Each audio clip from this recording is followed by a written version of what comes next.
Olá para todo mundo, bem-vindos à nossa primeira aula de Introdução à Metodologia Visual. Eu sou a professora Dani Amati, muitos de vocês ainda não me conhecem, uma outra galera a gente já teve contato tanto no PLE quanto em outras disciplinas, e a gente vai trabalhar nesse horário a disciplina de Introdução à Metodologia Visual. Eu provavelmente vou repetir essa instrução de novo para os alunos que ainda não chegaram, mas a gente precisa adquirir um hábito que vai ser a maneira como a gente vai controlar a frequência nesses momentos síncronos.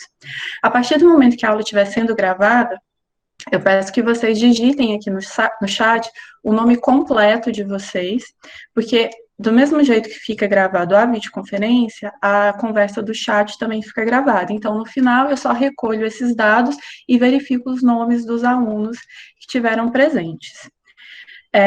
Via de regra, a gente vai fazer essa primeira chamada, mas se vocês começarem a desaparecer, aí eu terminar a aula e ter que ficar desligando as pessoas porque a pessoa foi ver TV Globinho no Viva e não voltou, a gente vai fazer duas chamadas, mas por enquanto a gente vai trabalhar só com essa primeira, beleza? Bom, então vamos lá. Essa disciplina que a gente vai trabalhar, ela é uma disciplina de primeiro período. Alguns de vocês já estão, acho que no quarto período, que deviam ter feito na última oferta que a gente teve presencial e acabou, enfim, não rolando. Mas é uma disciplina introdutória dos aspectos visuais que a gente tem no trabalho em design. A gente sempre começa uma disciplina tentando entender o que a ementa dela traz para a gente. Quando você faz o planejamento de um curso, cada disciplina do curso ela faz parte de um todo. E para a gente definir melhor o que esse todo, essa pequena parte representa no todo, a gente constrói um resumo do que a gente precisa. Da nossa disciplina, ela trata dos fundamentos teórico-conceituais dos processos de representação e significação das imagens visuais. A gente vai trabalhar com conhecimentos teóricos, históricos e conceituais, tanto para fazer leitura de imagem, tentando entender como é que o significado que ela nos traz foi construído, quanto adquirindo conhecimento para fazer a composição desses elementos que estão disponíveis para a gente, para gerar imagens, composições visuais, composições gráficas que comuniquem exatamente aquilo que a gente pretendia. Nessa nossa disciplina, o objetivo é introduzir esses aspectos teóricos. Isso é todo um campo de estudo. Existem muitos cursos que trabalham com isso. Você vai ver metodologia visual, tanto em cursos de design quanto em cursos de artes visuais. Alguns cursos de história também trabalham com essa metodologia visual para poder entender essa busca de significado. A gente vai trabalhar com os aspectos introdutórios da metodologia visual, porque ela é um campo vasto que está presente não só em cursos de design, em cursos de artes, mas ela também está em quem estuda literatura.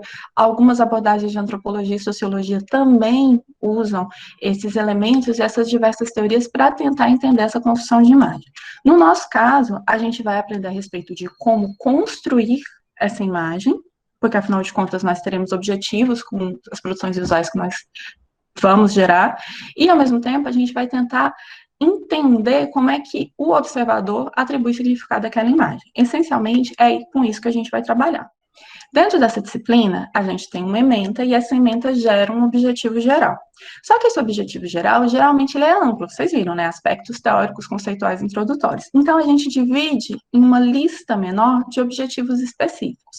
Dessa disciplina, os nossos objetivos específicos são introduzir o conceito de imagem e seus elementos fundamentais, discutir aspectos perceptivos e os seus funcionamentos, estimular o senso perceptivo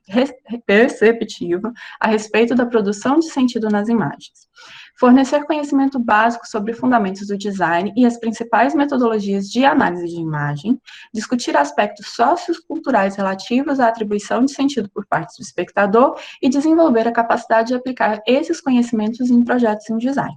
Então, a gente vai ter uma disciplina que ela tem um viés teórico grande, mas ela também tem atividades práticas, porque o objetivo é que a gente pegue toda essa teoria e aplique para o desenvolvimento de projetos em design. A maioria de vocês que está no primeiro período deveria estar cursando a disciplina de desenho básico, ou expressão gráfica, ou ter algum trânsito por ali. Foi como isso foi planejado, porque por mais que a gente esteja aqui nesse sistema remoto, isso daqui é um quebra-galho por conta da pandemia, a gente não está no curso IAD. Então, a gente faz parte de um curso que pensou toda essa estrutura para funcionar em paralelo. Enquanto a gente ia discutindo teoria aqui no começo, vocês estavam experimentando, tendo noções básicas de desenho, para quem não tem o hábito de desenhar, e isso meio que não está acontecendo. Então, para quem já entrou na neuro, meu Deus, eu não sei desenhar, o que eu vou fazer, como é que eu vou trabalhar, etc. e tal, não se preocupe. A gente vai resolver isso e a gente sabe que a disciplina em paralelo, que ajudaria vocês a desenvolver essa linguagem gráfica, mas ter essa desenvoltura na linguagem gráfica, ela não está acontecendo. Então, não se desesperem, beleza? Então, a gente trabalha nessa disciplina para desenvolver tudo isso, metodologia, método e técnica.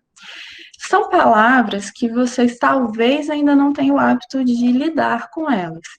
Então, você dá de cara com uma disciplina que chama Introdução à Metodologia Visual. Mas o que é metodologia? O que é método? O que é técnica? Quando a gente entende melhor o que é, bola, pessoal, não falei? Conhecer os amigos é bom demais. Então, quando a gente trabalha com essa ideia, metodologia, método e técnica, a gente precisa entender que a técnica é o conjunto de conhecimentos, a prática, a habilidade para executar ações e operações necessárias. Então, a técnica, ela é um jeito de, ela não é um pensamento sobre. Então, por exemplo, quando você vai para uma aula de desenho, ou melhor, vamos trazer para o digital. Quando vocês eram bebezinhos que começaram a mexer com o seu mouse, quando você coloca a sua mãozinha em cima do mouse e te ensinam que à medida que você faz assim com ele, aquilo se reproduz na tela, isso é uma técnica, você não pensa a respeito. Quem pensou a respeito foi quem desenvolveu o dispositivo. Então, a técnica, ela é o jeito de fazer. Ela é uma habilidade prática, ela é um conjunto de conhecimentos que tem uma função específica.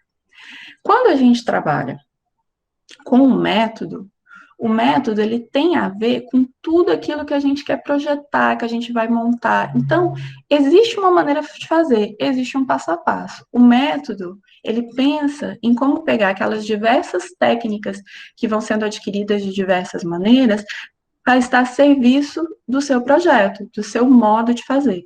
Entendem? Então, o método é o que dá ordem à técnica. É só você imaginar que você tem uma série de habilidades, de saberes práticos, e esses saberes práticos, quando eles não estão ordenados, eles não necessariamente geram um bom produto. É por isso que muitas vezes você. Quem aqui nunca usou o Canva? Todo mundo sabe do que eu estou falando? Responde aí no chat para mim. Todo mundo conhece o Canva? Canva eu é não. um. Eu conheço.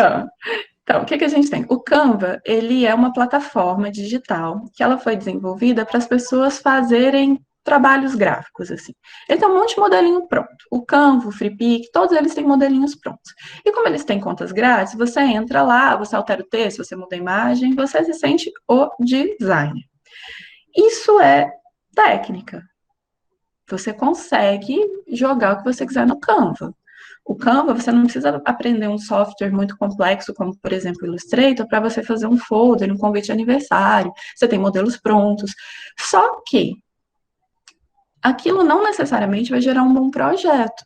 Porque para você pegar aquelas ferramentas que ele disponibiliza e gerar um projeto gráfico decente, falta o método, que é quem vai te dar os instrumentos para ordenar essas ferramentas e o passo a passo para você construir. E aí, o que é uma metodologia projetual? A metodologia projetual, ela diz o que vai acontecer, como vai acontecer, em que tempo vai acontecer e quais instrumentos e ferramentas. Então, a gente tem um conjunto de 3 componentes. A gente tem a técnica, que são as ferramentas, que são os conhecimentos individualizados, que podem ser aplicados para o desenvolvimento de peças gráficas ou para você pintar um pano de prato, se você quiser. Você tem um método, que é aquele que vai ordenar o processo, as etapas, intercalar essas ferramentas, que são essas técnicas, e você tem a metodologia projetual. A metodologia projetual, ela vai fazer com que tudo isso aconteça para um objetivo específico e num tempo específico.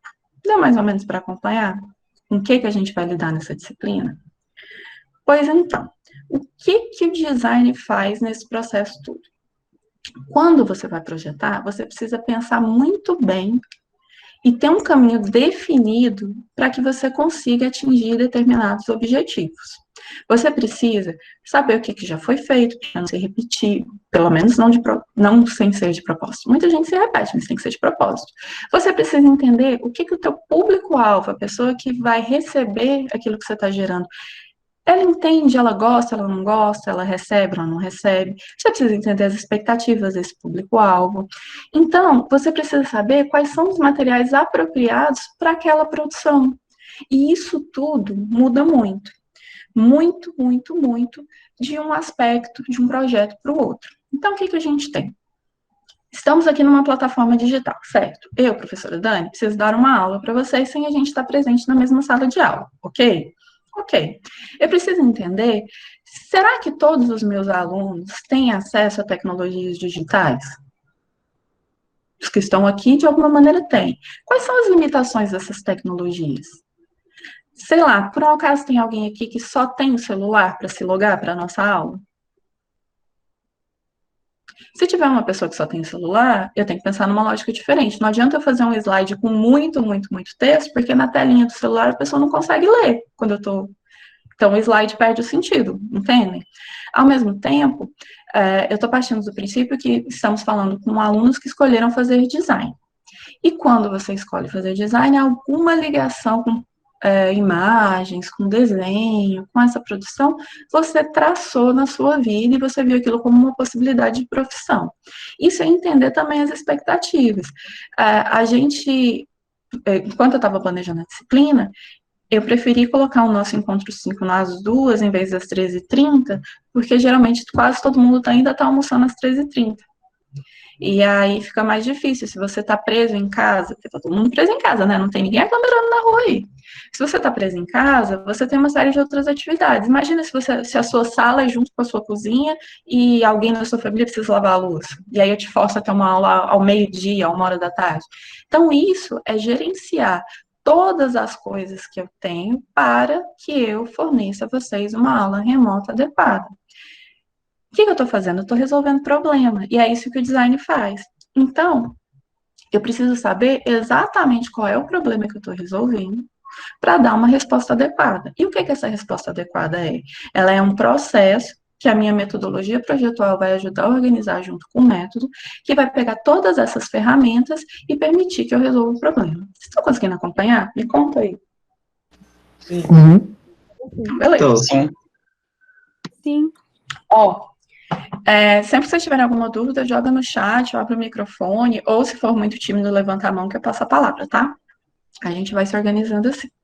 Pois bem, é muito comum que vocês, quando a gente, professor, pergunta, e aí, como é você? Me conta da sua vida. Você fala assim, eu sou muito criativo, eu adoro desenhar. Porque tem-se uma ideia de construção de design muito nesse campo da criatividade. Só que a gente é uma área que trabalha com lógica mais criatividade. A gente precisa da parte criativa para conectar esses pontos e trazer inovação, mas ao mesmo tempo a gente precisa ter consciência do nosso público-alvo, dos nossos usuários, dos elementos com os quais a gente vai lidar. Então, design não é só essa piração. Ok, se eu já sei o que é técnica, se eu já sei o que é método, e se eu já tenho uma ideia do que é metodologia projetual e como ela se encaixa no design, o que é metodologia visual? A metodologia visual é o processo de criação e produção de composição das imagens não verbais. Então, é um jeito de eu organizar as técnicas que eu possuo com a minha observação do problema. O que é esse problema? É a mensagem que tem que ser passada, é com quem eu estou falando, é por que eu estou falando e quais as expectativas que esse diálogo deve ter, tanto para quem está emitindo quanto para quem está recebendo, e isso tem que ser feito de forma não verbal. Porque a palavra, por si só, ela já tem um peso semântico e ela já carrega um significado. E a metodologia visual, ela vai conseguir com que vocês entendam coisas sem necessariamente passar pelo verbal. Ó, por exemplo, observa aqui onde é que eu estou. Vocês estão na sala da minha casa, bem-vindos. Vocês que não me conhecem, vocês acham que eu sou uma pessoa séria ou que eu sou uma pessoa mais engraçadinha? Só olhando a minha imagem. Chuta, sem medo de ser feliz, gente. Nada me ofende. Pra mim parece mais extrovertida do que séria. Por que você acha que eu sou extrovertida se você não me conhece? O que você viu que chegou pra você? A Marta já acha que eu sou séria. Acho que do jeito que a senhora começou a aula, foi um pouco mais descontraído do que a maioria dos professores que eu tô acostumada. Aí eu só achei, ela deve ser mais extrovertida. Posso respirar Pois um é, pouco. e quem tá me achando séria? Tá me achando séria por conta de quê? Sem medo de ser feliz, vamos lá. Eu preciso de interação, gente, eu sou carente. Ficaram calados quem disse que era sério. Pois é, eu quero argumento. Ah, Eu Lívia, acho, você não conta me ah, chamar de engraçadinha. Fala, Pedro, desculpa. eu acho que você tá uma personagem dos anos 80, algo do tipo. Eu Ah, acho mas bastante engraçado isso. eu tivesse sido roteirizada pelo John Hughes, mas não foi. Se eu tivesse no lugar desse lambi-lambi, eu tivesse, de repente, sei lá, uma aquarela, uma escultura, vocês iam olhar para isso e inconscientemente vocês iam associar isso à minha imagem, porque eu estou entregando para vocês a roupa que eu estou vestindo, o tom do meu cabelo, o tom do meu batom, a minha estante ser amarela em vez de ser cor de mogno, toda essa decoração toda. Tudo isso transmite para vocês de forma não verbal uma mensagem. O que acontece? A gente faz isso o tempo todo. Por exemplo, vocês escolherem, eu vou mudar aqui a minha visualização para ver um mosaico para ver a carinha de vocês. Cada um de vocês escolheu uma imagem de perfil, né? Essas imagens de perfil aqui vão me dar uma ideia de quem vocês são sem eu nunca ter visto vocês. Sentindo de forma não verbal uma série de questões. Só que a partir do momento que você faz isso enquanto designer, a mensagem transmitida ela tem que ser proposital, entendem? Eu preciso de um sim, que vocês entenderam. Uhum, uhum. Sim. Gente, é muito difícil dar aula remota para quem está acostumado com interação. Pois bem, quando a gente está falando de imagem visual e dessa comunicação não verbal, o que a gente vai fazer nessa disciplina? A gente vai entender a imagem, a gente vai entender as linguagens, identificar quais são os processos de formação de sentido e vai compreender como é que a gente consegue construir essas imagens. Então, quando vocês terminarem essa disciplina, de alguma maneira vocês vão ter adquirido o conhecimento que permita que vocês estejam aptos tanto a entender por que as imagens significam o que elas significam, quanto para produzirem imagens que atendam exatamente a proposta que vocês fizeram para vocês mesmos. Depois que a gente fizer todo esse processo de compreensão, a gente vai perceber como é que o design analisa essas imagens. Vocês lembram que eu falei que a imagem está presente em muitos campos? O design tem suas particularidades. Então, a gente vai ver quais são os teóricos do design, quais são as teorias que a gente consegue se apropriar para que a gente faça essa análise de imagem dentro do design. A gente vai precisar estabelecer uma relação entre texto, imagem e forma. Porque por mais que as imagens sejam não verbais, existe um motivo para todo mundo que é do universo gostar de usar Comic Sans para fazer, sei lá, a porta. As pessoas olham para aquela fonte e pensam assim, nossa, essa fonte parece tão legal, eu vou usar ela parece... Por favor, vem em mim, Comic Sans. Tem um motivo, porque a forma daquela letra, a letra não é só o verbal, ela também é o visual, a partir do momento que a gente está falando da linguagem escrita. A gente vai ter que compreender o que muda na percepção das pessoas que faz com que aquele observador possa entender do jeito A ou do jeito B. E a gente vai aplicar tudo isso aos conhecimentos relativos aos princípios da Gestalt e da forma que a gente também vai aprender. E aí, a gente vai produzir composições que atendam a um conceito proposto. Vocês já tiveram oportunidade de dar uma passeadinha no Moodle ou ainda não? Já sim. Eu olhei Então, bem por alto. pois é, vocês vão ver que lá no Moodle a gente tem vários temas com os quais a gente vai trabalhar, e aí eu já deixei lá as atividades que a gente vai desenvolver. Vocês vão ver que quase todas elas passam pela composição visual, então a gente vai exercitar isso que a gente for aprendendo enquanto teoria. Pois bem, a gente precisa começar a nossa jornada entendendo que diabo é a imagem.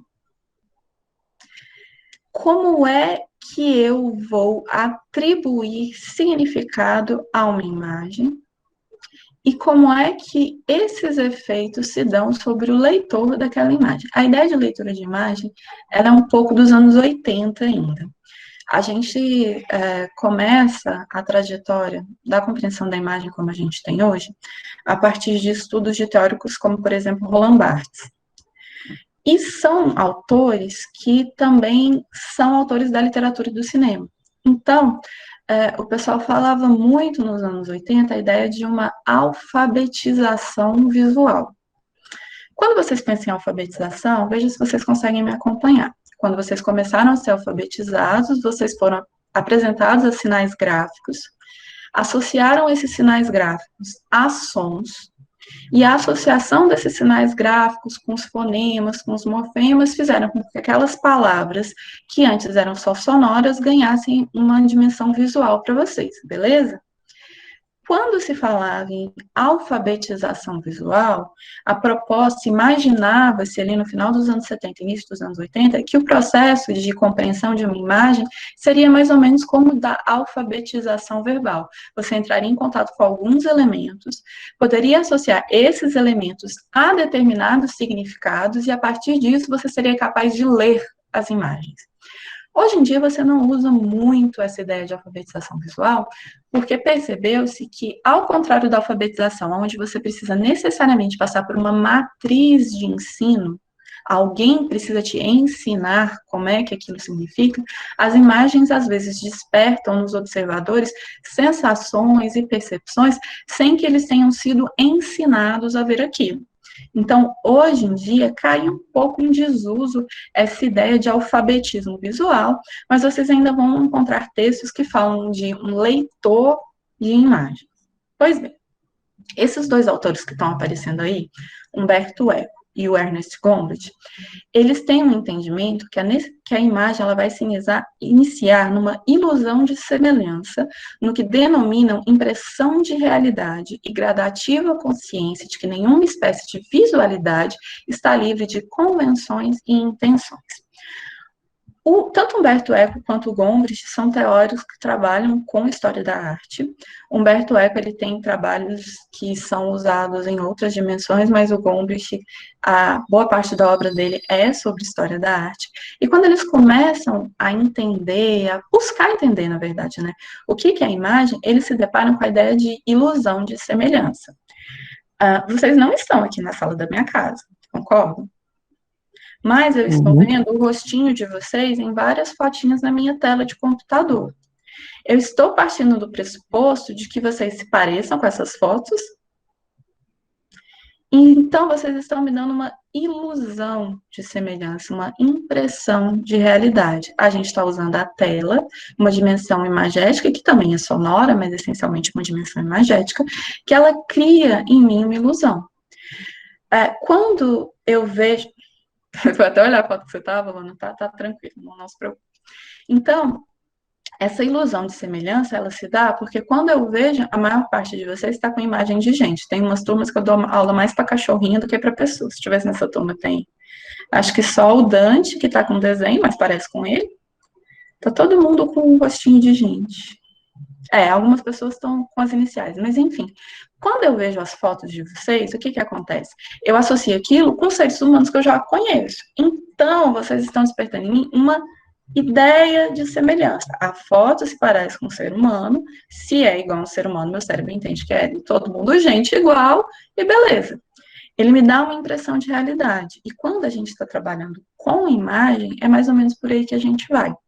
Eu gosto muito de conversar com vocês essa questão das convenções e das intenções, quando a gente falava de fotografia. Se você tivesse uma fotografia impressa do seu pai, da sua mãe, do seu filho, do seu namorado, da sua namorada, ou de alguém que você goste muito, e eu simplesmente picasse essa imagem em 50 milhões de pedacinhos, rasgasse e jogasse para cima, vocês iam ficar meio ofendidinhos, não iam? Quase todo mundo fica. Por mais que aquela imagem ela não seja a pessoa, o fato dela se assemelhar, fazer uma referência à pessoa, faz com que eu, dono daquela imagem, consiga transferir para a pessoa fotografada, que a professora rasgou, toda a versão que rasgar. Imagina se eu rasgo a sua mãe em pedacinhos, que absurdo que seria. Quando eu rasgo a foto da sua mãe, de alguma maneira isso se reflete em você, por conta dessa ilusão de semelhança. A foto não é a pessoa, mas a gente atribui a ela essa noção de que ela é uma pessoa. Complicado? Ou tá tranquilo de acompanhar? Tranquilo. Então, bora lá. Tranquilo. Tá. Eu vou parar de perguntar se tá tranquilo. Se tiver dúvida, vocês falam, beleza? Então, vamos lá. Para a gente entender melhor esse processo, a gente, na disciplina, vai passar por 2 unidades e cada uma delas vai se dedicar a determinados aspectos desse entendimento da imagem. A nossa primeira unidade, que é a da AB1, ela vai trabalhar com os aspectos introdutórios da imagem. Então, hoje a gente vai falar um pouquinho sobre metodologia, método e técnica.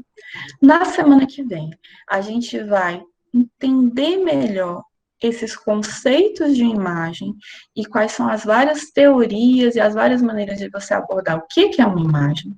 Depois, a gente vai trabalhar da relação entre imagem e texto. E no fim disso, a gente vai começar a trabalhar com processos compositivos.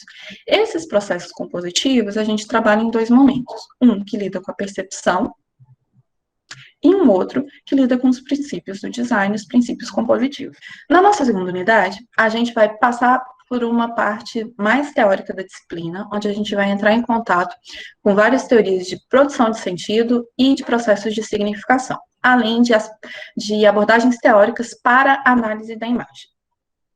E aí a gente finaliza tudo isso juntando tudo que a gente viu de processo perceptivo e compositivo com o processo de formação de significado, gerando um produto gráfico. Como é que vão funcionar os nossos encontros? A gente tem nessas disciplinas online 2 dimensões. Uma que a gente chama de momento síncrono, que é esse momento que a gente está agora, onde nós todos estamos ao mesmo tempo, ou seja, sincronamente, na mesma plataforma, dividindo o espaço e interagindo ao mesmo tempo. Os nossos encontros vão ser às quintas-feiras, das 14 às 16 horas. A nossa disciplina, ela é uma disciplina que ela prevê 3 horas semanais. Então, a gente vai ter 2 horas de momento síncrono e aquela outra 1 hora semanal são as atividades que vocês vão fazer, que é o que a gente chama dos momentos assíncronos da disciplina. Aqui nos momentos síncronos, a gente vai usar, na turma de vocês, basicamente o Google Meet. Vocês vão ver no Moodle que tem o link para todas as conferências. E são os únicos momentos que a gente não consegue repor essa presença. As nossas videoconferências vão ser disponibilizadas num canal no YouTube, mas você pode assistir caso você precise faltar, você só não consegue recuperar a frequência. Além da interação pelo Google Meet, a gente vai usar mais 3 plataformas. A gente vai usar o Moodle, que é a plataforma onde a gente vai disponibilizar todo o material de aula, toda a bibliografia, e é o meio pelo qual vocês vão fazer as entregas das atividades da disciplina, tanto as avaliativas quanto as atividades que são de frequência. A gente vai usar o Pinterest, que é uma plataforma, é uma rede social de coleção de imagens, com a ideia de ampliar o repertório visual de vocês, e a gente vai usar o Instagram como ferramenta de apoio. Daqui a pouquinho eu mostro essas redes para vocês, para ficar mais claro.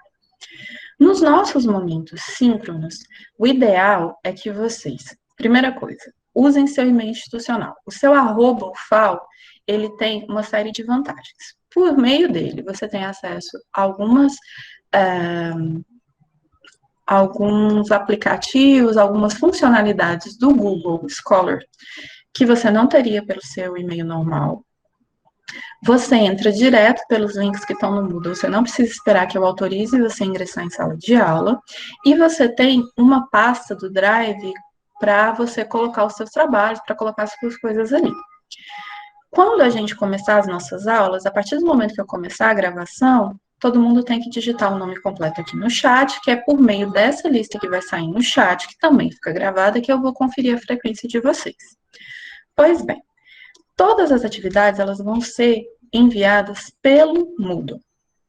Semestre passado, durante o PLE, eu não sei se todos vocês participaram, mas a gente teve um momento na segunda semana que o Moodle da UFAL, o servidor físico, teve um incêndio e a gente ficou sem acesso a nada.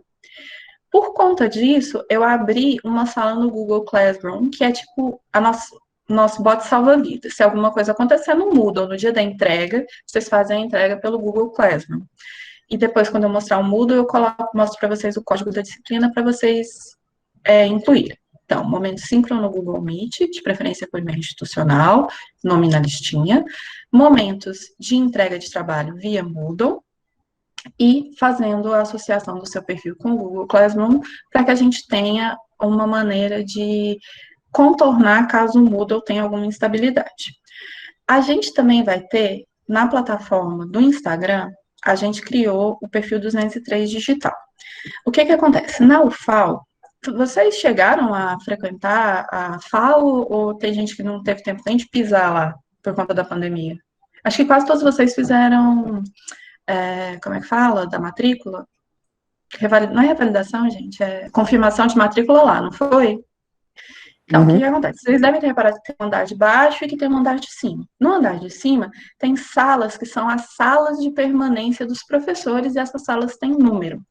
A minha sala de permanência é a sala 203. Lá, eu divido com a professora Mariana Renes, que é uma professora de design gráfico também, que está afastada para o doutorado, o professor Edu Mazini e a professora Juliana Donato. O Edu e a Juliana são da área de produto, então nós somos a 203.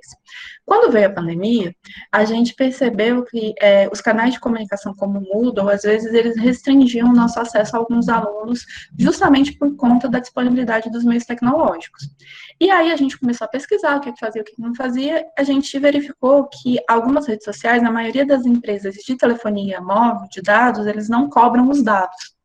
Então, as pessoas teriam muito mais facilidade para acessar o Instagram e o YouTube do que o Moodle propriamente dito. Então, a gente resolveu criar um perfil no Instagram, que é o 203.digital, que é uma espécie de extensão, é a nossa presença digital. Lá, os professores colocam o resumo semanal daquilo que foi tratado nas disciplinas, lembrando que é um resumo, são os highlights do que a gente vai ver durante a semana.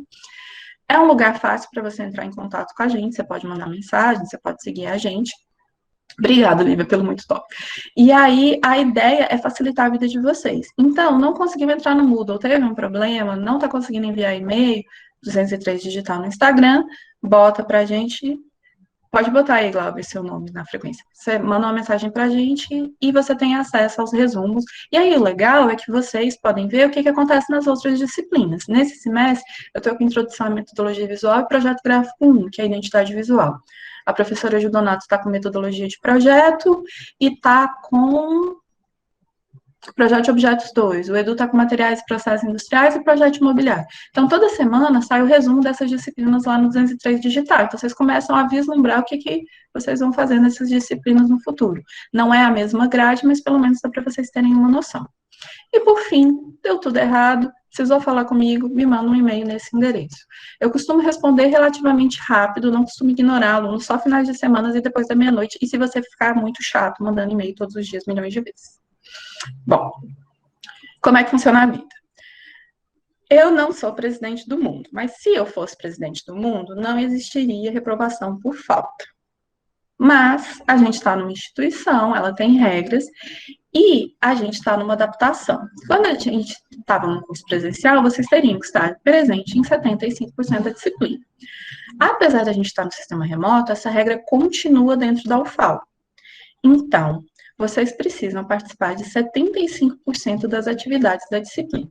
Isso significa que, além dos nossos encontros semanais, que correspondem a 2 horas, tem mais 1 hora semanal, que são atividades que você vai fazer de forma assíncrona. Você faz a hora que te convier. Prestem muita atenção, porque semestre passado teve uma galera que achava que era só assistir a aula, e aí não fez as outras atividades e depois ficou despirocado querendo saber por que tinha levado falta. O ideal, vocês vão ver na nossa listinha daqui a pouco, que você tem, toda semana você tem uma lista de atividades. Naquele momento ideal, onde ninguém está aí meio sofrendo por conta da pandemia, ninguém está com medo de morrer e etc e tal, vocês deveriam fazer semana a semana todas as atividades. Mas as atividades de frequência, eu não estou falando das avaliativas, entendido? As atividades de frequência, vocês têm de hoje até o dia 10 de abril para fazer as atividades de AB1, e vocês têm do dia 10 de abril ao dia 8 de maio para fazer as atividades de frequência de AB2. Elas não vão fechar. Não deixa acumular, porque quanto mais acumula, pior fica. Mais seriam os prazos que vocês teriam, beleza? Bom, aqui tem uma listinha de todas as nossas atividades. Eu vou dar uma ampliadinha, só para ficar mais fácil de vocês verem. Ó, aqui hoje a gente tem esse verde mais escuro, são os momentos síncronos. Então, hoje a gente tem a nossa videoconferência e vocês têm 3 coisinhas para começar a fazer. Vocês têm um status inicial de aprendizagem, que é um formulário do Google Docs, que tem o link lá no Moodle, aonde vocês vão me contar um pouco da experiência de vocês com alguns conteúdos que a gente vai trabalhar. Ele não é avaliativo. Para que ele serve? Você vai me dizer como é que você está hoje, no nosso primeiro dia de aula. E no nosso último dia de aula, você vai lá marcar o que melhorou, o que piorou. Isso é importante para você ver o seu processo, o seu avanço, e para que eu possa ver como a disciplina pode ser melhorada. Então, eu ajudo vocês me ajudam. E a gente vai ter um fórum de apresentação. O normal, vocês vão ver até que tem um slide ali na frente, onde eu faço a reunião da aula, onde todo mundo fala, oi, eu sou fulano, eu estou no design desde não sei quando, mas vocês são 42 alunos, eu não sei se a gente vai ter esse tempo todo. Normalmente, a gente tem na FAO 15 encontros. No modo remoto, a gente vai ter 10, porque eu tenho, na UFAL geralmente são 15 semanas e mais 3 para fazer todas as avaliações e da disciplina. No modo remoto, a gente tem 12 semanas para fazer tudo. Então, a gente vai ficar um pouquinho mais sem tempo, talvez eu não consiga conhecer todos vocês. Quem já foi meu aluno sabe que um dos meus poderes mágicos é decorar o nome das pessoas. Infelizmente, eu não vou conseguir fazer isso com vocês, porque fotinhas que não se movem, vai ser mais difícil. Mas quando a gente tiver aula presencial, eu prometo que eu decoro o nome de todo mundo, ainda será um dos meus poderes mágicos, a não ser que a pandemia tenha destruído mais isso. Bom, e além disso, a gente tem uma atividade que é avaliativa, que são os 25 pins no Pinterest, que eu vou explicar com calma depois. E aí vocês vão ver, ó, que tem a listinha semana a semana, e essas são as minhas atividades AB1. Dessas atividades aqui, essas de vinho são as avaliativas. Então, no primeiro bimestre, nós temos 3 atividades. Quando eu faço 3 atividades para vocês, é porque eu acredito em 2 coisas. Primeiro, eu não acho justo que apenas um instrumento de avaliação te dê a sua nota do bimestre inteiro. Segundo, eu não acredito que um único instrumento de avaliação tenha a capacidade de avaliar o seu desempenho dentro da disciplina. Ao mesmo tempo, vocês precisam entender que são 3 atividades, cada uma tem um peso, então você precisa fazer as 3. É mais coisa para fazer, mas tem menos peso em cada uma. Então, se eu tirar 10 em uma e tirar 5 em outra, eu tô com média 7,5. Então, acaba facilitando um pouco a vida de vocês. Costuma dar certo? Não. A minha experiência é que vocês vão deixar de fazer coisas e vão se ferrar. Aí eu tentei, né? Ninguém pode dizer que eu não tentei. E essas são as nossas atividades de AB2. Essas são os encontros síncronos e as atividades assíncronas. Não assustem com esse monte de atividade assíncrona na 10ª semana, mas que normalmente são formulários, autoavaliação, não é nada muito pesado. E aqui a gente tem as nossas atividades avaliativas. No segundo bimestre, a gente tem mais atividades teóricas do que no primeiro bimestre, mas a gente vai tentando contornar, não se desespere. Aí, eu joguei lá no Moodle para vocês uma planilhazinha de frequência. Essa planilha de frequência, ela só está acessível a partir do login @fal. Então, você precisa entrar no navegador, conectar o seu e-mail fulaninho, @fal.fal.br ou @fal.br, e aí você clica no link do Moodle. Quando você clicar, você vai para uma planilha. Essa planilha vai ter o seu nome e vai ter a listinha das atividades. Isso que vocês estão vendo aqui em cima, eu não consigo apontar, vocês estão entendendo, nessa lista maior, são as atividades a serem desenvolvidas. Quando tiver verdinho, é porque você fez a atividade. Quando tiver vermelho, é porque você não fez e não dá mais tempo de fazer. Quando tiver de amarelo, é, por exemplo, a gente está na terceira semana e você ainda não respondeu o seu questionário de status inicial. Ainda dá tempo de fazer? Dá, mas você já está atrasado, então fica de olho. Muitos amarelos é sinal de encrenca. O ideal é que você esteja sempre nos verdinhos. As atividades avaliativas têm data de entrega, as de frequência vocês têm até o final do primeiro bimestre para realizar e depois do segundo bimestre, beleza? Dani, Oi. essa frequência é a cara da Judonato. Menina, você não vai saber. A Judonato não sabe usar Excel. Quer dizer, ela sabe, mas ela não gosta. Eu é que sou a rainha das planilhas. Tu é que não sabe. Você não sabe a satisfação que me dá de preencher uma planilha dessa, a sensação de dever cumprido que você nem imagina. Botar as presenças de todo mundo, que ninguém vai me dizer que não sabe que tá com um monte de falta. É a minha paz de espírito, planilha. Pois bem. Aí, eu acho que é justo eu falar para vocês quem eu sou, né? Fiz tudo, expliquei toda a disciplina, vocês precisam entender com quem vocês estão lidando. Pois bem, o meu nome, como vocês devem ter visto aí, é Daniele, com 2 L's e Y. Mas eu era só um bebê, então não me julga, tá? Pode me chamar de Dani, não é excesso de intimidade. Pelo contrário, se você me chamar de Daniele, é que eu tô achando que você tá forçando a amizade comigo. Pois bem, eu sou formada em design gráfico. Eu me formei no início do século em design gráfico na Universidade Federal de Goiás. Lá eu também fiz o meu mestrado num curso chamado Cultura Visual. Hoje em dia ele é um programa de arte e cultura visual. No meu mestrado, eu pesquisei uma animação japonesa chamada Neon Genesis Evangelion. Não sei se alguém conhece. Imagino que alguns conheçam. Então, eu estudei a relação homem-máquina dentro daquela animação. Porque quando você começa a assistir a série dos animes, parte-se da premissa de que o Eva é um robô, e aí você tem um ser humano que opera aquele robô. E aí eu investigo como é que se dá essa construção de uma relação homem-máquina traduzida por uma animação japonesa que lida com cultura hebraica, com a galera ocidental ser viciada. Eu sempre fiz como é que esse negócio dá certo. Isso é minha dissertação de mestrado. E aí eu fiz doutorado já na Universidade de Brasília, eu fiz meu doutorado em comunicação, e no meu doutorado eu não estudei Neogênesis Evangelion, mas foi na pesquisa de Neogênesis Evangelion que eu começo a encarar os Evas. Para quem não entende, depois eu explico, tá? É só para quem saca o que é animação. Eu passo a entender os Evas como avatares, porque o ser humaninho, ele ocupa aquele outro ser para se fazer representar numa outra situação, beleza? Então, a ideia de avatar, eu fui, no meu doutorado, pesquisar jogos digitais. Como é que no caso não eu, porque eu não sou gamer, né? Como é que os gamers que se projetam em avatares, qual é a relação que eles estabelecem com esses avatares? Eles entendem esses avatares como uma extensão do corpo, uma extensão da identidade, uma extensão de consciência, e esse foi o rolê do meu doutorado. A Dani... Ô, Amanda, obrigada pelo aviso antes do TCC, já acho agradável. Pois bem, eu trabalho com cultura pop, basicamente, e gosto de uma área de teoria que a gente vai ver até um pouquinho aqui, que é a teoria da convergência.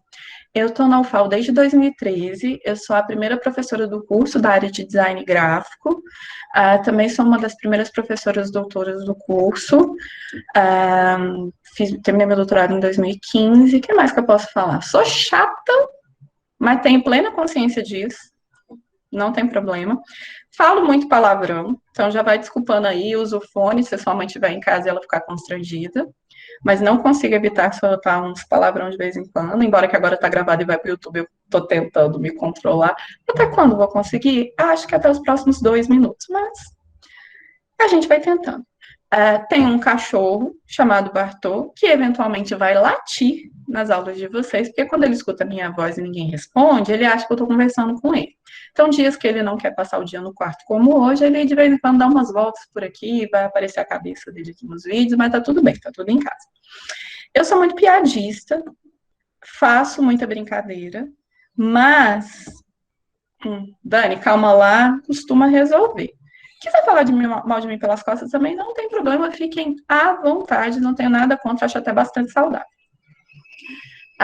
Eu sou um pouco exigente com notas, mas as pessoas fazem uma forma de mim muito pior do que eu realmente sou. E eu tenho uma crença na minha vida. eu consigo lidar muito bem com não vai dar. Não deu é que eu não resolvo. Então, eu tenho um trabalho para entregar semana que vem. Se hoje você fala comigo assim, Dani, não vai dar para eu te entregar o trabalho semana que vem, eu consigo sentar com você e pensar numa solução. Se você falar semana que vem, ih, Dani, não deu, eu vou falar assim, bate chato, posso fazer nada, ok? O que mais que eu posso falar? Sou coordenadora do grupo de pesquisa LED, que é o Laboratório de Experimentação em Design. Sigam a gente no Instagram, gp_LED. A Lívia, que está nessa turma, ela já faz parte do LED, já está com a gente desde o ano passado. Já. Lívia, são 2 ou 3 projetos que tu tá já? Acho que você já está indo para o terceiro, né? Ela já trabalha com a gente em 3 projetos, se vocês quiserem conhecer o nosso trabalho. A gente, dentro do grupo de pesquisa, trabalha com desenvolvimento de artefatos, com artefatos digitais, com cultura e saberes locais, e a gente também trabalha com cultura pop. O Natan também tá agora? Você não estava nem sabendo. Judonato não me contou essa. Preciso saber dessas novidades.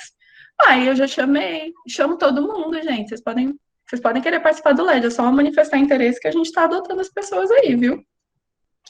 Olha, Natan, tô precisando saber dessas novidades, estou por fora. Deixa eu mandar uma mensagem para a Judonato xingando ela, que ela não me contou. Mas, enfim, são todos muito bem-vindos. A gente está um pouco parado agora, porque teve final de semestre do PLE, início de semestre, mas a gente está com planos de retomar depois do dia 15 de março. Dia 10 a gente tem umas apresentações de trabalho, né, Lívia? E dia 15 de março a gente deve retomar. A gente tem algumas atividades, que é o bate-papo com LED, que a gente estava fazendo via Google Meet, mas agora a gente deve fazer via YouTube. E a gente tem alguns projetos legais, viu? Quer dizer, eu gosto dos meus projetos porque são meus, mas muita gente acha eles legais. Depois vocês puxam um papo aí com a Lívia, porque ela contando fica mais divertido para mim. Bom, eu queria saber de vocês, quem são vocês? A gente tem 2 jeitos de fazer.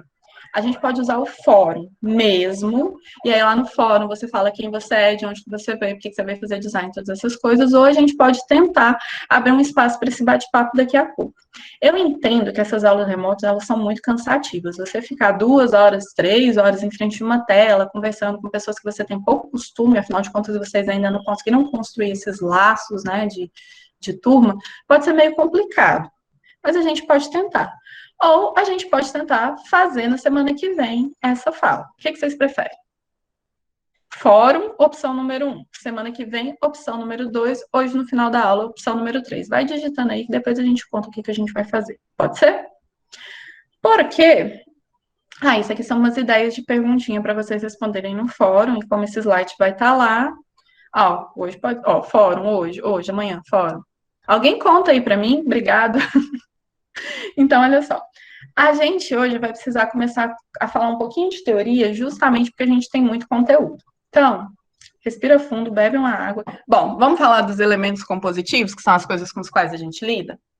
Bom, é muito fácil a gente falar de imagem. Quando eu falo para vocês que a gente vai escrever um texto, vocês sabem que a gente vai lidar com palavras, né? Palavras, silêncios, pontuação, acentuação. Mas, quando eu estou falando de design gráfico, o que são esses elementos compositivos com os quais eu vou trabalhar? Bom, o processo de composição, ele pressupõe a solução de problemas visuais. É só você imaginar um jogo de imagem e ação. Você não pode falar, você tem que passar uma mensagem e aí você vai construir isso visualmente, seja através de gesto, porque o corpo também é visualidade, seja através de desenho. O resultado das decisões que a gente vai tomar quando a gente constrói uma imagem é que vão fazer que essas manifestações visuais elas tenham implicâncias significativas, que elas passem a significar. Quando eu escolho um batom vermelho para o primeiro dia de aula de vocês, isso é uma informação visual que, de maneira consciente ou inconsciente, vai produzir em vocês um significado.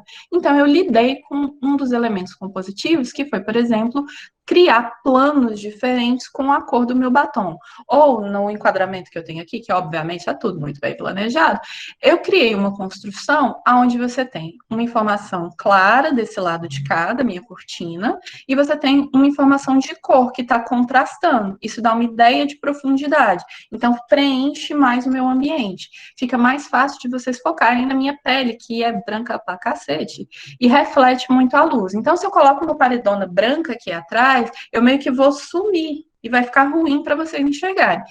Isso eu estou lidando com elementos compositivos. E aí, quando eu, no design gráfico, estou lidando com esses elementos compositivos, eu dou ênfase em algumas coisas, eu escondo outras coisas, e eu faço tudo isso de forma estratégica, de forma consciente e de forma pré-determinada. Nenhuma atividade de composição gráfica, ela pode ser ingênua, você não pode fazer coisas sem querer.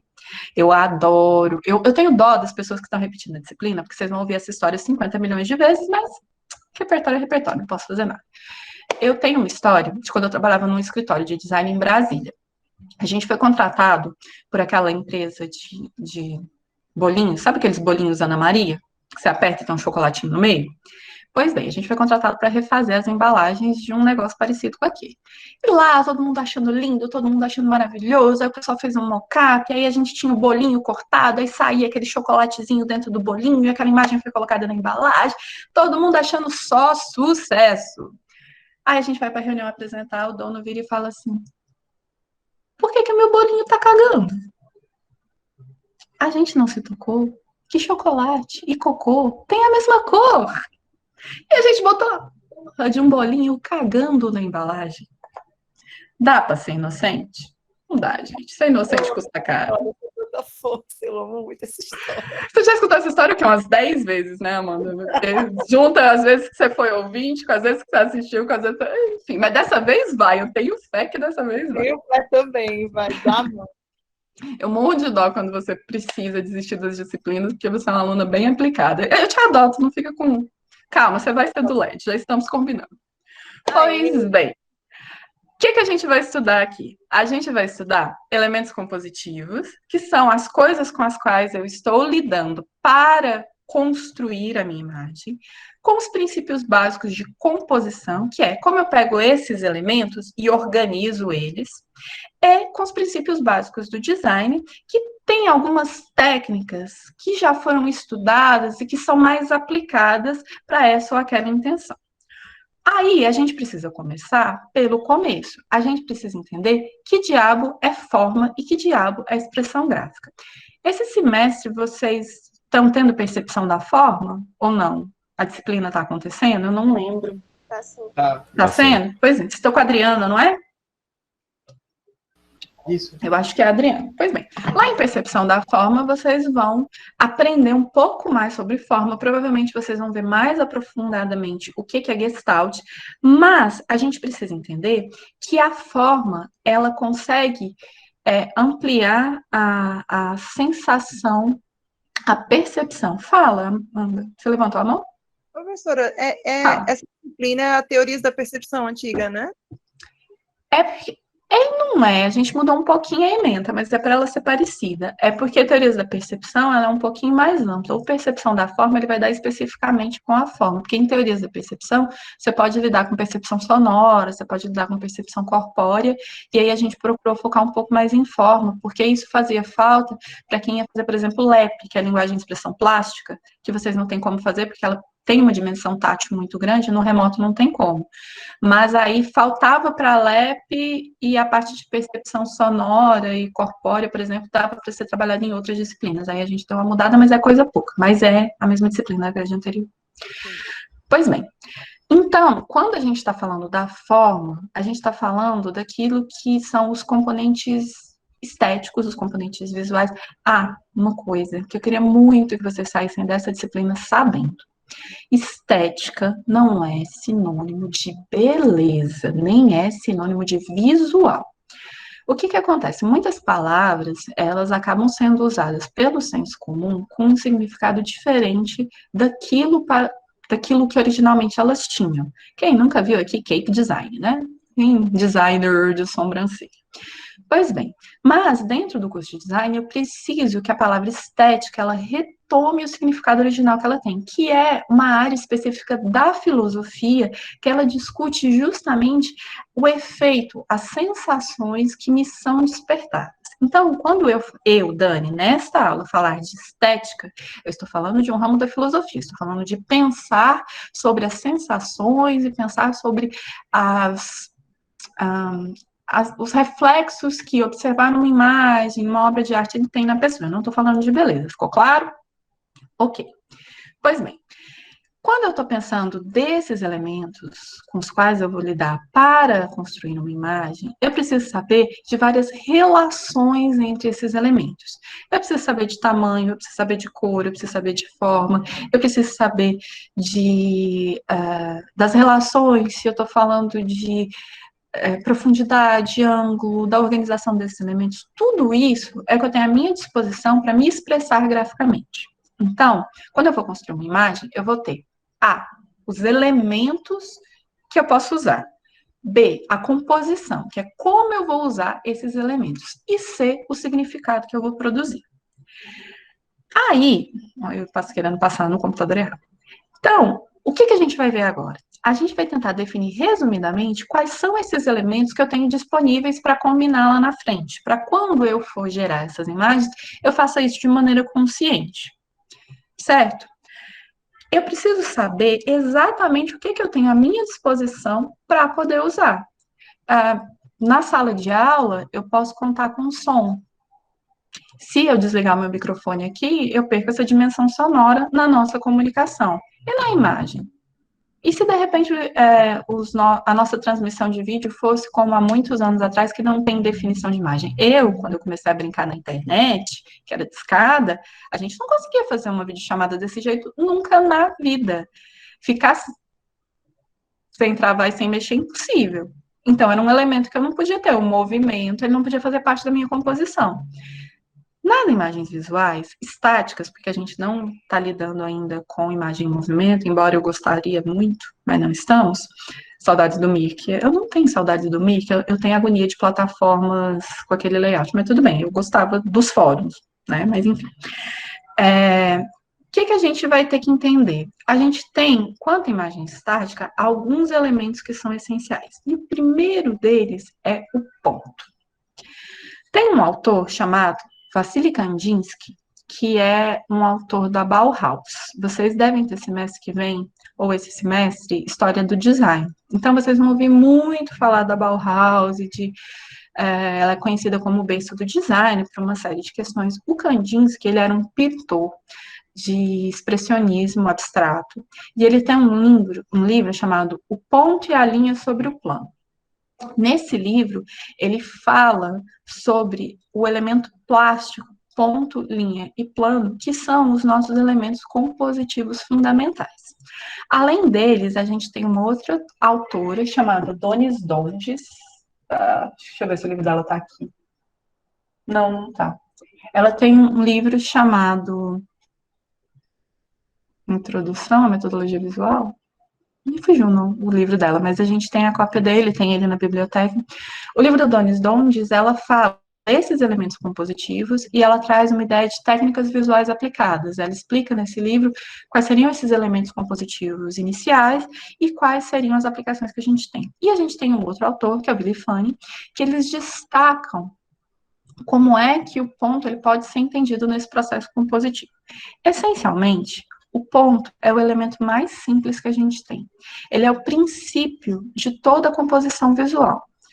E ele vai estar presente tanto na fotografia, quando a gente vê os grãos fotográficos, na visibilidade da tela, quando a gente vê os pixels, e até na configuração de algumas pinturas mais simples. Então, tudo começa com o ponto. A gente vai ter 3 dimensões quando eu estou falando de ponto. A primeira dimensão é o ponto enquanto elemento conceitual. Antes de ser visual, ele é uma ideia na minha cabeça. Então, o ponto, ele vai indicar posição, ele pode representar o início ou o fim de uma linha, por exemplo, ele pode indicar os pontos, o lugar onde essas linhas se cruzam, ele é uma representação de uma partícula geométrica, é como se ele fosse a menor partícula que eu conseguisse fazer num desenho. Além dessa dimensão conceitual, o ponto, ele tem um elemento que ele é visual. Ele possui um formato, ele possui uma cor, ele possui um tamanho, ele possui uma textura. Cor, formato, textura, eles dão visualidade para aquela ideia. Então, se conceitualmente eu entendo o ponto como início, visualmente, ele vai ser caracterizado por um formato, uma cor, um tamanho, uma textura. Isso quer dizer que o ponto pode ser um quadrado. O pixel ele é um ponto quadrado. Mas eu preciso que isso esteja ligado à minha ideia conceitual, que é o início de tudo. Gente, eu não estou falando que todo quadrado é um ponto, não é isso. Eu tenho uma ideia conceitual, e essa ideia conceitual, ela está vinculada a um aspecto visual, que tem formato, que tem cor e tem tamanho. E aí, eu tenho ponto como que a gente chama de elemento relacional. Ele é uma unidade de forma. O que isso significa? Ele pode constituir uma textura para mim. Ele pode ser capaz de me dirigir o olhar. Ele pode ser justamente uma justa posição de vários pontos para me conduzir a entender outros desenhos e outros elementos. Então, qualquer ponto, ele vai possuir um poder de atração visual muito grande. Se vocês olharem para essa imagem, eu tenho uma série de pontos verdes, mas o ponto rosa, ele chama a atenção, justamente porque ele tem essa dimensão de pontuar, de criar um elo. E aí, a gente precisa entender que esse poder de atração visual que ele traz, ele tem que ser usado na nossa composição de forma proposital. Aí, é importante a gente entender o ponto, trazendo ele para a dimensão do digital. Não dá, hoje em dia, para a gente estudar a imagem sem falar de digital. E para eu conseguir falar desse ponto enquanto digital, que é o nosso amiguinho pixel, a gente vai precisar falar um pouquinho de uma coisa que talvez muitos de vocês nem tenham tido contato, que é a tal da fotografia analógica. Todo mundo aqui já teve a oportunidade de ver alguma fotografia analógica ampliada na vida? Porque cada dia essa pergunta está me assustando mais, porque menos gente viu. Vocês são muito jovens. Eu tiro fotografia analógica até hoje. Acabei de realizar um filme. Colorido é preto e branco, porque meu sonho de vida é achar papel preto e branco para comprar. Eu sempre quis ter um banheiro fotográfico. Nossa, eu uso colorido, porque preto e branco é osso. Menina, eu amo preto e branco, tem preguiça de colorido, mas enfim. Quando a gente trabalha com fotografia analógica, vocês vão ver que, dependendo da ampliação que você faz, você consegue ver os grãozinhos, como se fossem uns pontinhos na fotografia. Vocês já viram isso? O que acontece? Na fotografia analógica, a gente tem um processo que é aquele filmezinho, aquela películazinha de acetato, ela tem uma emulsão sensibilizada que ela tem sais de prata. Ela tem grãozinhos de prata. Esses grãozinhos de prata, quando expostos à luz, eles queimam e grudam no filme. Depois esse filme vai passar por uma série de processos químicos, vai ser lavado, nananana. Eu tenho que aqueles grãos de prata, eles vão dar as nuances de luz que aquele filme capturou, e essas nuances de luz, elas depois vão ser reproduzidas numa ampliação fotográfica. Então, a ideia de grão fotográfico que eu tinha, que é uma ideia física, ela é real, ele é um grão de prata que queima, que escurece, ela vai ser transportada para as câmeras digitais. Então, os meus sensores de câmeras digitais, eles reproduzem digitalmente, eles simulam digitalmente aquilo que a gente conseguiria com os grãos de prata na minha fotografia analógica. Por que eu estou falando disso tudo? Porque aí as fotografias digitais, elas continuam usando a ideia de ISO. Vocês já viram ver isso de ISO, de filme? Tem até no celular, às vezes. O ISO, ele é a sensibilidade à luz que aquele seu filme fotográfico tinha. Então, como é que isso funcionava na fotografia analógica? Quanto maior o grão de prata, mais fácil era dele ser queimado pela luz.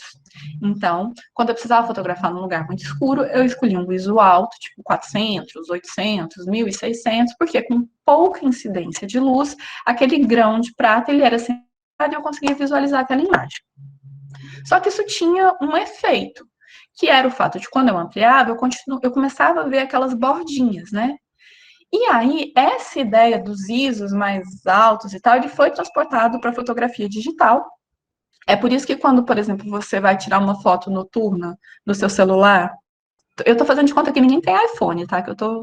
Ninguém tem iPhone, todo mundo só tem celular peba, tá? Você tirou aquela sua fotinha, pode ser verdade ou pode ser só uma ilusão da minha cabeça. Quando você tira uma foto num ambiente escuro, no automático, o seu celular, ele puxa o ISO alto para que ele fique mais fácil de sensibilizar. Então, você já deve ter visto uma foto do seu celular que você consegue meio que ver uns grãozinhos nela. Vocês já repararam? Então, isso é uma simulação no digital de algo que acontecia no analógico. Aqui a gente tem uma imagem fotográfica de um fotógrafo chamado Koshiro Kan, que ele é um fotógrafo coreano. Aqui a gente tem uma foto onde o grãozinho da fotografia foi usado como elemento compositivo. Se você der um zoomzinho, você começa. Reparam que vocês estão vendo uns grãozinhos? Estão vendo? Sim, sim. Então, isso é o ponto sendo usado como elemento compositivo. Quando eu volto para o todo, o ponto se perde. Mas ele me deu parte da dimensão compositiva disso tudo que eu estava construindo enquanto elemento visual. E como é que isso se lida com o pixel? O que é o bendito do pixel? Enquanto a fotografia analógica estava lidando com um grãozinho de prata, a fotografia digital está lidando com bits e bytes. E esses bits e bytes, eles trouxeram para esse sensor uma outra medida que seriam esses pixels. Quando a gente está falando dessa construção do bit e do byte, que eu vou para o pixel, eu tenho uma outra dimensão do ponto. Lembra, o meu ponto, que antes a gente tinha uma associação dele sendo sempre redondo, ele ganha uma dimensão quadrada. O pixel, na verdade, ele é uma abreviatura da palavra picture, em inglês, né, que seria a imagem fotográfica, e ele vai ser o menor elemento num dispositivo de exibição, como o meu monitor, por exemplo. E aí, quando eu estou falando de megapixels, eu estou falando da quantidade de milhares de pixels que eu tenho naquela imagem, que é o meu grau de resolução, o meu grau de definição da imagem. Uma coisa que talvez seja importante para vocês saberem, quando eu estou falando de imagem fotográfica, vocês alguma vez já baixaram uma fotografia do seu celular no computador e olhou o tamanho dela? Já sim. Então, o que acontece? Quando eu tenho uma câmera de 18 megapixels, eu tenho, sei lá, a imagem do meu celular, ela tem 1 metro de largura. Quando eu tenho uma câmera de 36 megapixels, eu não tenho mais uma imagem de 1 metro, eu tenho uma imagem de 2 metros. Então, o que acontece na fotografia digital? A resolução dela costuma ser 72 pixels por polegada. Sempre, a resolução é sempre essa, 70, pelo menos era, né? Eu posso estar desatualizada, mas é uma resolução de 72 pixels por polegada. O que acontece quando a câmera tem uma resolução maior? Ela gera um arquivo de dimensões maiores. Então, quando você quiser pensar em pixel de uma imagem fotográfica, imagina uma caixinha. Você tem uma caixinha desse tamanho e preencho ela com 200 megapixels. Eles vão ter uma distância. Se eu pegar esses mesmos megapixels e botar numa caixinha desse tamanho, não aumenta o espaço vazio entre esses pixels? Esse aumento de espaço vazio é que faz com que a minha imagem perca resolução. É por isso que quando você recebe uma foto na internet desse tamanhozinho e você amplia ela para esse tamanho, você começa a ver os pixelzinhos dela. Você vê os pixels porque você aumentou o espaço vazio entre esses pontos digitais. Porque, embora hoje a gente tenha programas que preencham esses espaços vazios, mas se a gente estiver falando só de eu ir lá no Word esticar a imagem, o Word ele não inventa pixels, entendeu? Então, quando eu estiver falando de pixels dentro da fotografia digital, eu tenho uma quantidade ilimitada de pixels dentro daquele arquivo que ele suporta maiores ou menores ampliações ali de acordo com os espaços vazios que estão criando. Isso hoje tem uma relação direta com a ideia conceitual e visual que a gente tinha do ponto. Então, quando eu estou pensando em ponto lá do meu desenho, que eu posso estar realmente traçando pontos, quando eu trago para o digital, eu preciso trazer esse mesmo pensamento para o pixel. E entender que aquilo que antes me dava num zoom circular, agora num zoom ele fica quadradinho. E aí, essa resolução dos pixels, ela vai determinar, por exemplo, a capacidade que eu tenho de fazer com que uma imagem circule num ambiente ou em outro ambiente. E isso também faz com que eu entenda como aqueles elementos compositivos ali presentes, eles vão aparecer na reprodução dessa imagem. O que a gente tem aqui nessa imagem que vocês estão vendo, vão ver aqui embaixo que eu tenho 2 desenhos. eu tenho um desenho com 600 dpi, que são dots por polegadas, e de lá eu tenho um 300 dpi. É o mesmo tamanho, a diferença é a quantidade de pontinhos, ou de pixels, ou de bolinhas que eu vou ter dentro de um mesmo espaço. Isso é a minha resolução de imagem. Então, a gente trouxe uma ideia do analógico para o digital, que hoje em dia é reproduzido em pixels, mas que ela continua presa a essa ideia fixa de quantos pontos eu tenho num determinado espaço. E são esses pontos em conjunto que dão visualidade a diversas camadas na minha composição visual. Bom, depois do ponto, quem que eu tenho? Eu tenho a bendita da linha. A linha, ela nada mais é do que uma sucessão de pontos. É uma definição matemática. Mas quando a gente traz isso para a dimensão gráfica, a gente tem ela representada de várias maneiras. Nas imagens que a gente tem aqui do lado, vocês vão ter desde a linha sendo usada em preto e branco, quando a linha sendo usada como textura e a linha sendo usada como massa de corpo. A gente vai ter dentro dessa mesma linha a ideia de que há um movimento ou a memória de um deslocamento. E enquanto elemento visual, antes, quando o ponto ele marcava um lugar, a linha ela passa a ter duas dimensões. Ela tem comprimento e ela tem largura. Então, quando eu estou lidando com a linha, a dimensão que eu tenho de textura e a dimensão que eu tenho de movimento, ela agrega mais coisa do que o ponto. Então, eu já estou trabalhando aí com dois elementos positivos. Eu tenho o ponto, que ele é mais restrito, embora ele tenha formato, ele tenha cor, ele tenha tamanho, ele tenha textura. Quando eu pego formato, tamanho, cor e textura e trago para o elemento linha, isso é multiplicado, porque a linha, ela tem, além do comprimento, ela tem a largura.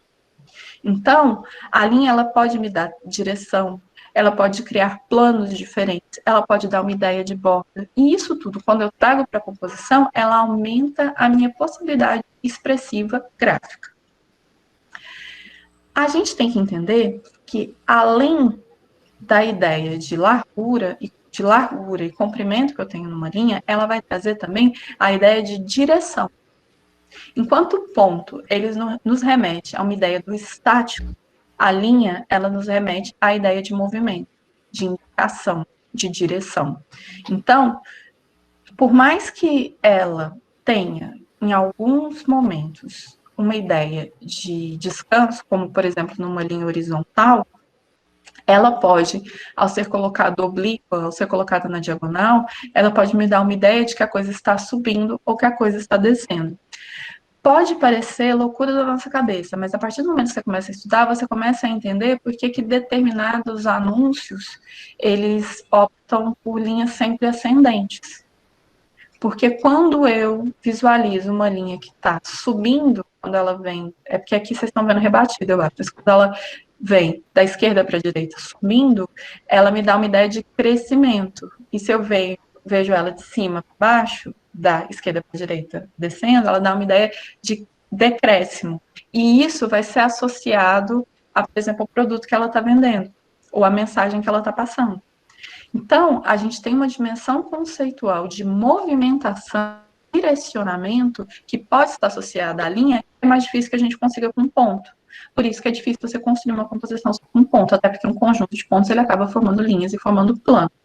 Inclusive, quando essa ideia de linha, ela sai do geométrico, do reto, e ela começa a partir para linhas da natureza, linhas circulares, linhas em movimentos, a gente tem a formação de ângulos, a predominância de circularidade, do que a gente chama de formas orgânicas, a gente também consegue atribuir um novo conceito a essa linha. Então, a linha, ela traz uma dimensão significativa e expressiva que, ao agregar movimento e ao delimitar as coisas, ela consegue que eu atribua novos significados naquela composição.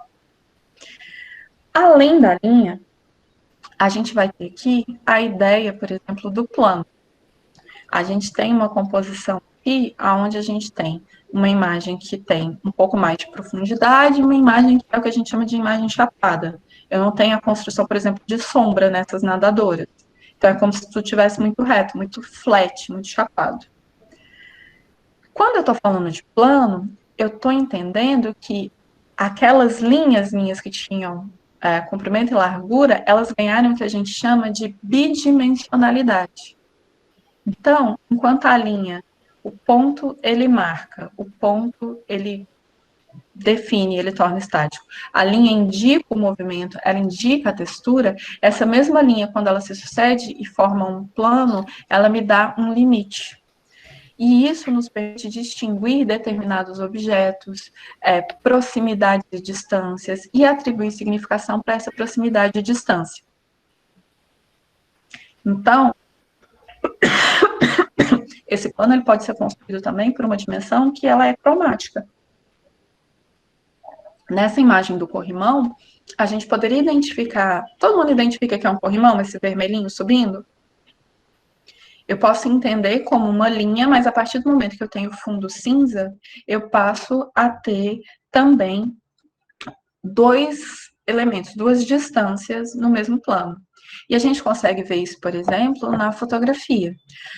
Enquanto eu tenho um elemento conceitual, que seria uma linha em movimento, a trajetória de uma linha que vai se tornar um plano, eu vou ter comprimento, largura, posição e direção limitados por linhas no meu plano. Então, não existe linha sem ponto, não existe plano sem linha. Consequentemente, não existe plano sem ponto. Esses planos, eles vão nos permitir a identificar elementos diferentes. Se vocês prestarem atenção, por exemplo, nessa fotografia que está aqui das florzinhas, repare só. Ruim que o zoom assim dá para você ver o piso. Repara que na fotografia que está mais borradinho o fundo, é mais fácil para eu separar o elemento, florzinha, do fundo borradinho. O que é isso? Isso me dá uma ideia de profundidade. Eu consigo claramente identificar dois planos, o plano de fundo e o plano da florzinha que está mais perto. À medida que eu vou mudando a abertura da minha câmera fotográfica e esse plano vai ganhando mais nitidez, o meu elemento visual de frente e o fundo, eles vão se fundindo um pouco mais. Até que eu tenho uma profusão tão grande de elementos que eu tenho mais dificuldade de estabelecer a linha que delimita o plano da flor que está mais à frente. Conseguem acompanhar a ideia?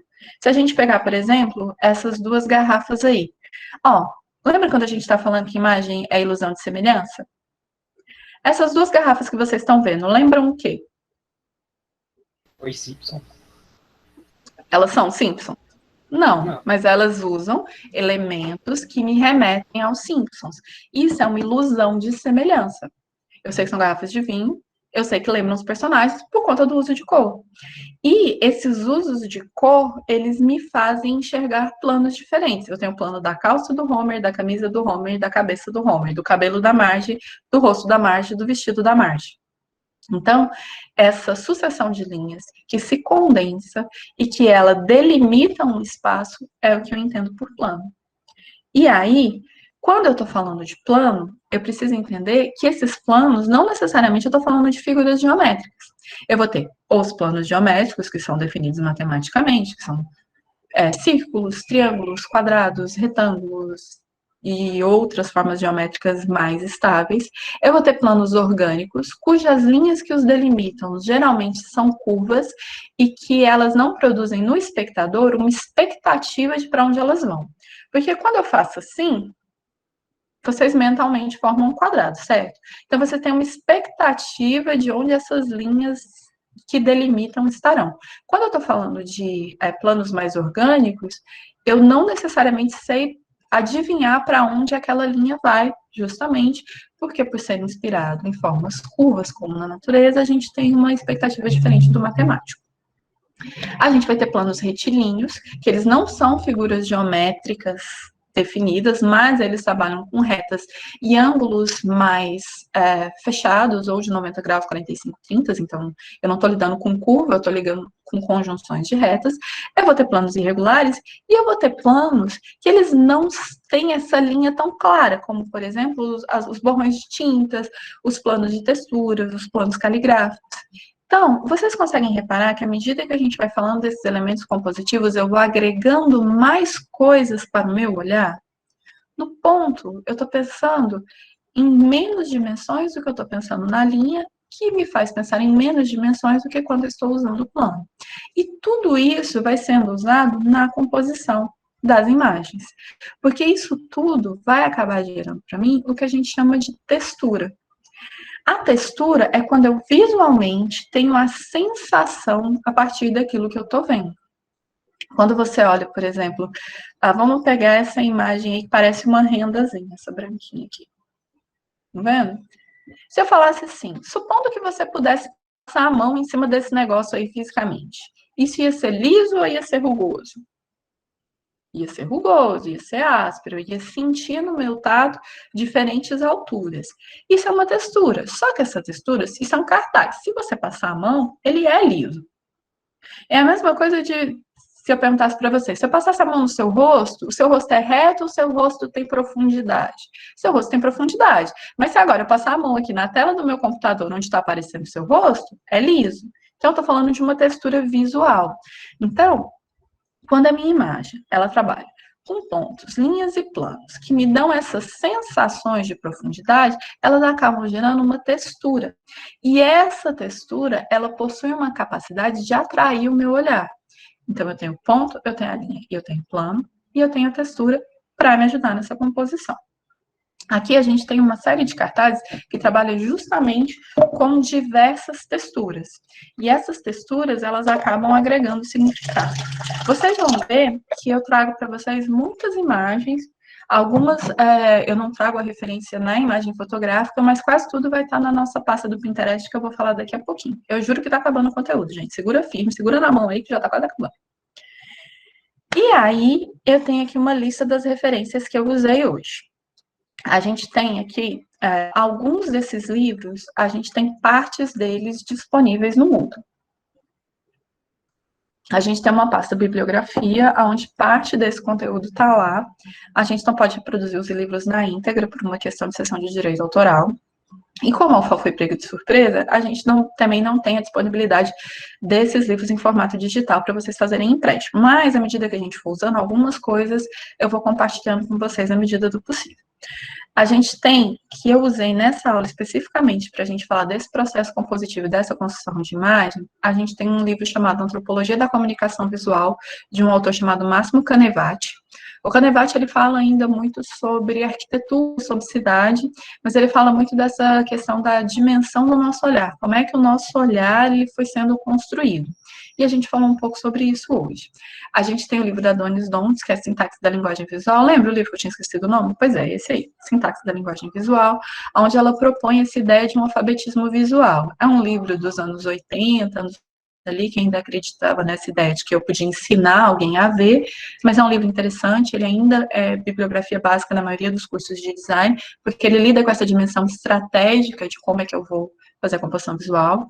Eu usei o Introdução à Análise da Imagem, que é um livro que a gente vai falar um pouco mais sobre ele quando a gente estiver falando de produção de sentido. Ele é de uma autora francesa chamada Martine Joly. É um livro também dos anos 90, onde ela é uma das primeiras pessoas a tentar entender como é que eu vou analisar a imagem nesse contexto da publicidade e do design, que pensar sobre imagem no contexto do design é uma coisa mais recente, já do final do século XX, e eu tenho os Novos Fundamentos do Design, da Ellen Lupton, que é uma autora que vocês vão ouvir muito falar durante o curso ainda. Temos aí umas outras bibliografias complementares que foram utilizadas também nessa aula, mas essa é a nossa referência básica de hoje. O que a gente viu hoje? Aquele resuminho básico. A gente entendeu que metodologia visual é um processo de construção projetual para a solução de problemas visuais que está apoiada em métodos e técnicas. E essas técnicas são as ferramentas com as quais a gente vai organizar dentro do método para produzir imagem. A gente conversou sobre como vai funcionar a nossa disciplina e quais são os aspectos que a gente vai trabalhar dentro dela e como é que ela vai funcionar. Eu vou parar de compartilhar essa tela com vocês para ir lá no Moodle e mostrar para vocês como é que ele está organizado. Disso daqui que a gente viu hoje, vocês conseguiram acompanhar direitinho? Tá tranquilo até agora? Vocês vão assustar um pouquinho, porque a gente tem muito conteúdo, e conteúdos teóricos, às vezes, eles são um pouco cansativos. E sem a nossa interação, fica menos divertido, pelo menos para mim. Eu vou compartilhar com vocês a minha janela aqui do Chrome. para a gente dar uma olhadinha no Moodle. Deixa eu ver, isso já está aparecendo para vocês.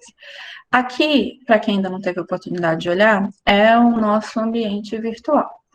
A gente tem uma lista de avisos, que é, geralmente, quando acontecer alguma coisa fora do normal, eu mando aviso para vocês por aqui. Vocês vão reparar aqui na imagem, ó, tem um códigozinho, que é o código do nosso Classroom.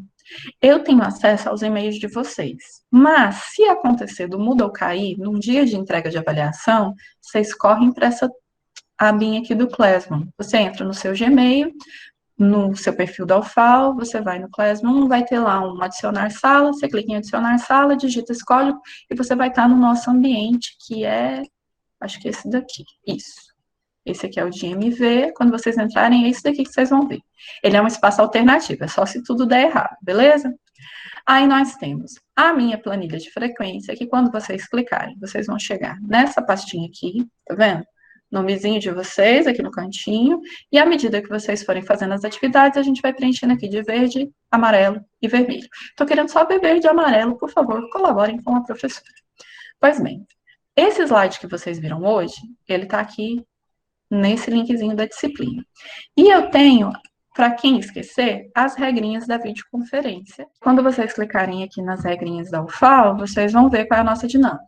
Vocês têm que estar presente até as 12h15, vão lá no espaço a partir do momento que estiver gravando para digitar o seu nominho. A gente vai ter algumas sessões de orientação, que a gente vai formar uma fila de orientação, que vai ter que levantar a mão, mas a gente conversa sobre isso mais para frente, quando for o caso. E aqui tem a pasta com a bibliografia da disciplina. Tudo isso daqui são livros, trechos de livros, artigos de revista, de temáticas com as quais a gente vai trabalhar esse semestre na disciplina. Aqui na unidade 1 é um espaço onde eu reuni todos os links de envio de atividade, e é isso que nós vamos conversar mais um pouquinho daqui a 2 segundos.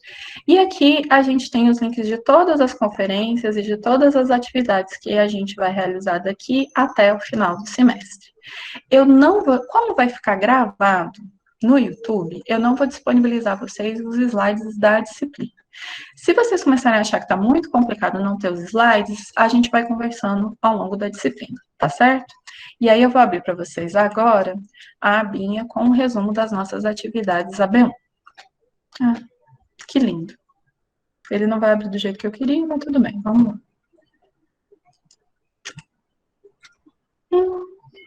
Hoje é o dia das decepções, o Moodle tinha que mudar hoje, gente. Muito triste isso. Bom, vamos tentar. Bom, meu resumo das atividades AB1. Esse é o meu conteúdo programático, como vocês viram, e aí eu explico que vocês têm as atividades de frequência. As minhas atividades de frequência é naquele esqueminha. Vocês têm no primeiro bimestre até o dia 10 de abril para contar. E aqui tem a lista de todas as atividades que precisam ser feitas. Está tudo no Moodle, vocês podem ver com calma em casa. Planilhinha de frequência, e aí tem as nossas atividades avaliativas. Talvez os calouros não saibam como funciona a formação de nota da UFAL. A formação de nota da UFAL é composta por 2 bimestrais, sua AB1 e a sua AB2. A sua AB1 e a sua AB2, elas formam uma média final. Se a sua média for acima de 7, você está aprovado. Lindo, maravilhoso, estamos todos de férias. Agora, se a sua AB1 ou a sua AB2 tiver sido abaixo de 7, isso de 0 a 6,9, não importa. Você tem direito a fazer uma reavaliação. Isso significa que você tem direito a substituir aquela sua nota menor do que 7, independente se você está aprovado ou não.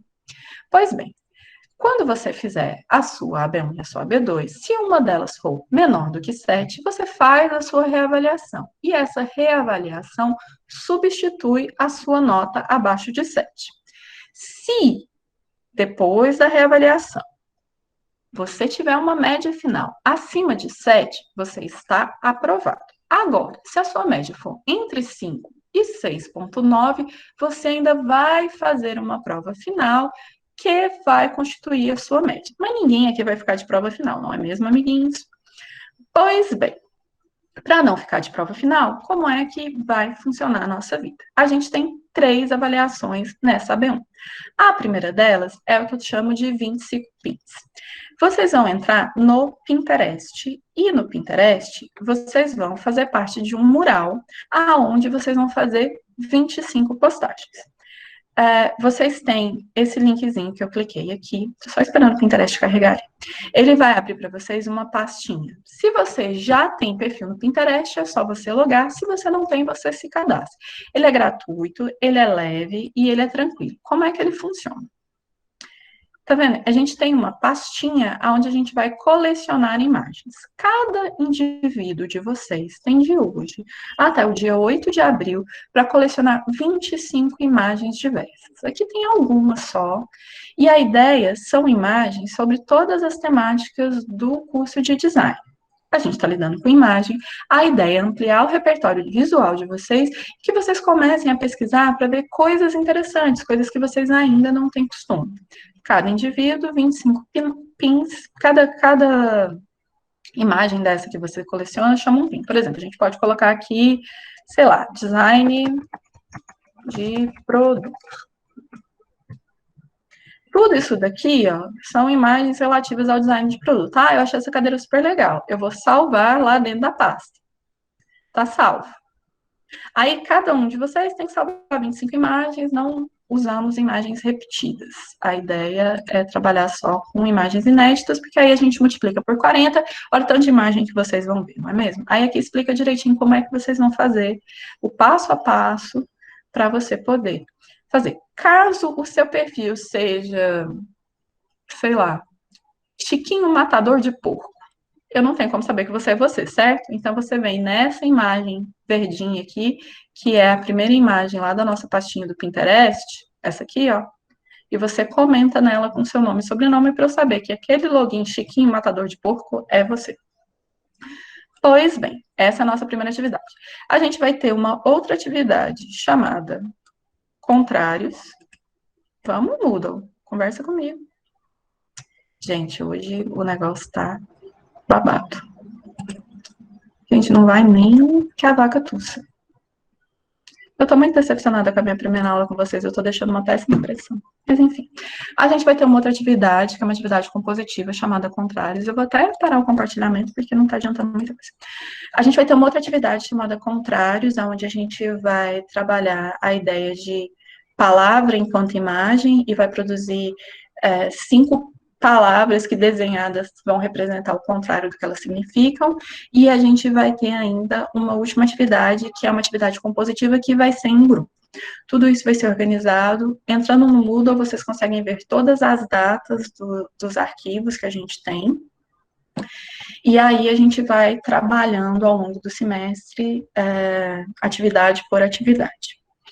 Bom, sei que é muito conteúdo, sei que é muita coisa.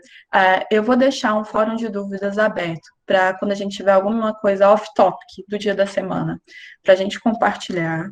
Eu vou compartilhar de novo a minha tela, porque eu lembrei que eu preciso mostrar para vocês como é que o fórum funciona.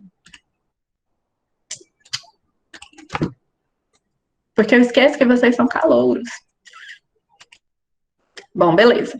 Estou aqui na minha primeira semana, vou chegar aqui no fórum de apresentação. A Dani vai abrir um tópico. Diga quem você é. Pronto, a partir de agora, me conte sobre você. A partir de agora, você clica aqui no fórum, e aí você pode responder a minha pergunta. E aí você pode falar de você. Você vai ver que aqui, ó, você vai estar respondendo ao fórum. O fórum da UFAL, ele tem um probleminha, ele é de difícil organização. Vocês, alunos, não podem abrir tópicos novos, infelizmente.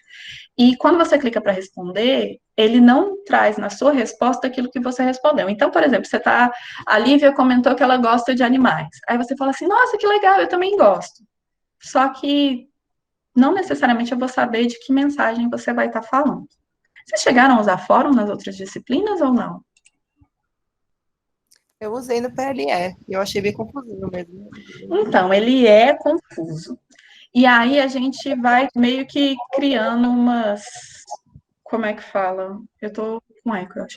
A gente vai criando os mecanismos para responder. O que eu crio por hábito? Por exemplo, eu quero responder uma coisa que a Amanda falou, eu copio o que a Amanda falou, colo na minha postagem e respondo, porque aí fica mais claro para as pessoas a que eu estou respondendo. No fórum de apresentação, a ideia é que vocês se conheçam. Por quê? A gente vai desenvolver pelo menos 2 atividades que vão ser em grupo. E como vocês não se conhecem pessoalmente, pode ser que ali no fórum vocês descubram algumas, sei lá, alguns pontos em comum, algumas preferências que, sei lá, gere alguma simpatia.